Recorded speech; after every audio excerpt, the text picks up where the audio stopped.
Pre, nagka-pundok ng kita karon. Unsa may pinakadili gid nimo angay nga mabiyaan, pre? Ang uyab or ang cellphone?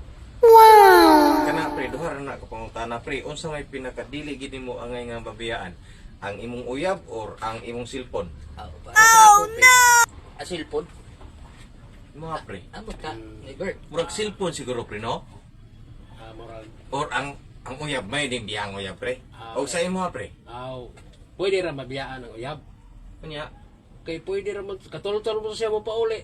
Nya ang cellphone, kamao din na mo pauli og mabiyaan mo Jeff. Di mo sa to nakatawag pa pre, yun. ang bugat gid ay mo nga dili mo biyaan. Aw. Ang cellphone? Ang cellphone pre, no? Oh, kaya yung uyab Pwede ra biyaan na tong uyab pre. katultol na daw pauli. Dili lang ang cellphone mo biyaan, no? Ang cellphone mo biyaan Kaya mo ang ka pa. cellphone ug mabiyas balay, balik ko na, no? Na dili na gina. Magkapatultol din nag-uli nga tos bahay ang cellphone. Di na ko pauli ang cellphone pre. Oyag ang imong uyab pre ug atong paulis lain.